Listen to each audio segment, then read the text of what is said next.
All right, guys, this is Norval Central coming back at you with our first YouTube video in over a month. Can you believe it? Florida State's already 4-0 on the season, and I have missed so much. I appreciate everyone sticking with me on the YouTube side of things. I'm trying to get back the motivation to go ahead and post as much content as I can. I have been doing a lot of work behind the scenes on my social media accounts. If you have not followed my Instagram account and also my Twitter account, those are linked at the bottom of the ticker there for you as well. Be sure to subscribe to the channel. We're going to try to get back into the swing of things of trying to get as much video as we can. Be sure to like the video today. Let's try to get this video up to 50 likes if we can. I know it's a little bit smaller of a goal, but I know everyone is super excited for Florida State and how they're panning out this season. And definitely, this month of September has been great for Florida State so far. They've beaten LSU, they've beaten Clemson, they've faced adversity through Boston College, and they've also beaten Southern Miss. So there's a lot of great things to be excited for in Tallahassee. Before we get started, though, the home games for the Duke game and also some of the other games as well, with Virginia Tech and Syracuse coming up as well. Some of those tickets are being sold out as of right now, with the Miami game also being an exception. StubHub is a way that you can be able to purchase your tickets. I have a StubHub promo code as well, Norvell Central in all caps, where you can be able to get $20 off of your purchase. Green meaning good on the website is a great ticketing purchase that you can be able to use. Red means bad. Be able to go on there to SeatGeek and be able to purchase your tickets, so that way you do not miss a moment in Doak Campbell Stadium. And like I said, be sure to use Norvell Central when you're able to do that, so you can get $20 off of your order. But let's go ahead and get straight into the video. So, of course, Florida State's done a great job of being 4-0 on the season. There's a lot of great things to be thankful for, especially with Mike Norvell kind of turning the direction of the program. 2 years ago, when they were 0-4 and everyone was kind of pushing the panic button on Mike Norvell as a total staff with this, I just think it's very interesting to see Florida State fans are kind of coming into their own with the program. Now, you have a couple of games here and there. Florida State's in a bye week as of right now, and they have a lot to improve upon. But the thing about it is you have Virginia Tech, you have Syracuse, Duke, at Wake Forest, at Pittsburgh, versus Miami, versus North Alabama, and then at Florida to end the year before you start that hopeful ACC championship berth and potential playoff appearance. Now, I do think Florida State's done a tremendous job in certain aspects of the game. Now, there have been some concerns, taking what the defense gives you with Jordan Travis, not really being able to effectively run the ball, even though your offensive identity is establishing the run, relying too much on Keon Coleman and Johnny Wilson. Offensive line not really run blocking as well, but pass blocking pretty tremendously right now at this rate. Jared Verse and Patrick Payton not getting too much pressure, but they are getting a lot of double teams. Also having the defensive tackles being able to be more aggressive. Linebackers playing really well with Tatum Bethune and Kalen DeLoach, as well as DJ Lundia also. Renardo Green, as well as Ventrell Cypress is two cornerbacks that they like. Azaria Thomas, also another guy they like as well. Akeem Dent's injury. There's a lot going on with everything. Even Ryan Fitzgerald with making his field goals, I think is very important there too. There's a lot of positives and a lot of negatives on this season, but nonetheless, Florida State is 4-0, and they are just basically wanting to make sure that this opportunity that they have in front of us, after beating Clemson, after beating LSU as well, I think that's very important for this program going forward there. When you look at it, I kind of want to feature in 5 guys that I think are very impressive so far for Florida State, and I definitely think that you should kind of monitor these guys going forward there. First guy you can look at is Keon Coleman. Very good difference maker that Florida State really enjoys. I think this is a get that Florida State really needed to get, because you look at the wide receiver room and you were like, okay, you have Johnny Wilson, you have some pieces there that you want to be successful. Why do you need Keon Coleman? This is why. You have a jump ball type of receiver. Who else to trust in an overtime game, throwing it up to Keon Coleman, tight coverage, and he comes down with it? And I mean, you look at Johnny Wilson on the other side. If he's able to be a consistent pass catcher, he's also able to do that for you as well on the offensive side of the ball. You can never have too many playmakers. You look at Jaheim Bell, that I don't even mention a lot in our factors that we have there.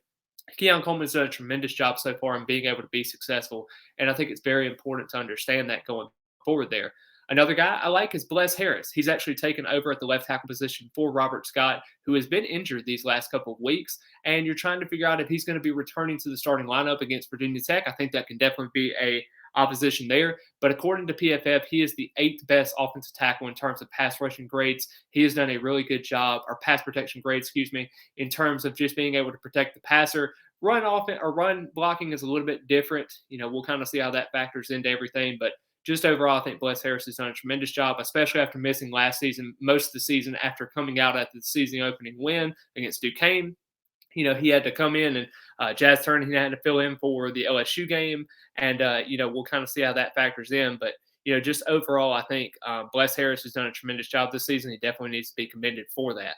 Another guy, DJ Lundy, at the linebacker position. I think it's very important for Florida State going forward there because he has done such a sensational job with being able to kind of factor in what it takes as the linebacker coming up in the future. Because you look at a guy like Tatum Bethune and Kalen DeLoach, they're both redshirt seniors. They're going to be leaving after this season.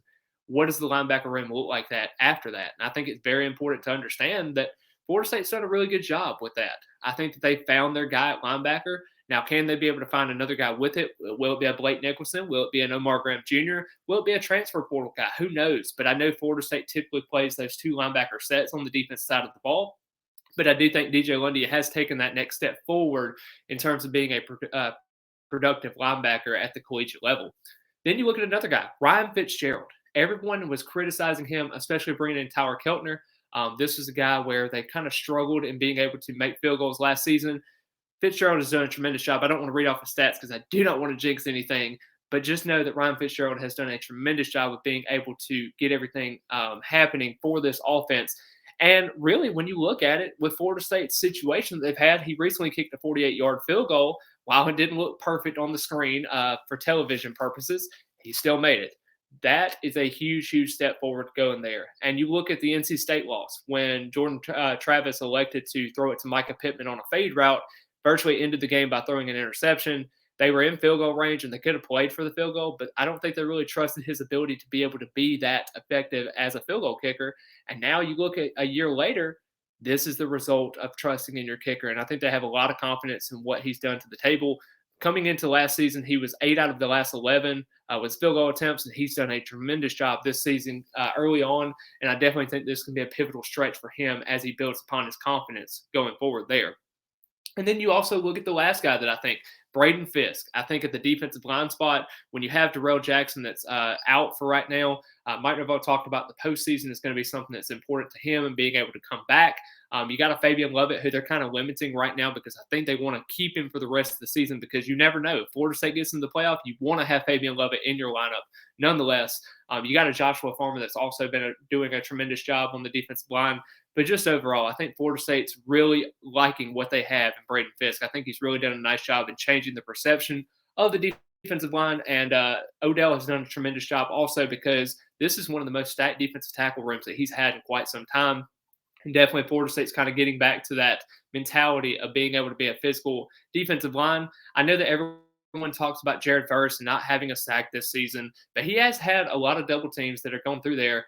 And this ultimately helps Fisk being able to be successful in run support as well as pass protection or pass rush as well. I think it can be a really factored key there because, like I said, Verse is a situation where he is an NFL prospect. He is a top first round pick at this point, and I definitely think that he is something that's going to be very, very special. You look at those stats and you're like, well, he's not doing this right. But ironically, Verse has done a really nice job in taking on those double teams and letting Fisk and the other guys do a lot of work. And I think Fisk has done a tremendous job as he's gone through with the defense. And I definitely think that Adam Fuller and company are very, very satisfied with Fisk and being able to have the interior of that defense kind of shored up with that. But overall, I think those 5 guys have done a tremendous job this season. I definitely think that they can continue to grow. It's not perfect by any means, but I definitely think Florida State has a plan in place and being able to be a contender in the ACC as well as a national conversation. And I definitely think Florida State can definitely benefit from those 5 players if they continue to have their success that they're having. But I really appreciate all of you watching today. Let me know what your 5 impact players have been so far. Did I miss anybody? Do you think that somebody shouldn't have been included in my list? What do you think about this? Just let me know in the comments below. I'm also going to be, I also write for ChopChat as well. So I'm going to be putting a link in some of the articles that I've written so far. Be sure to go check those out. And if you have any questions, just feel free to let me know at one of my social media accounts. Feel free to message me at any time. But I really appreciate all the love and support. And as always, go Noles.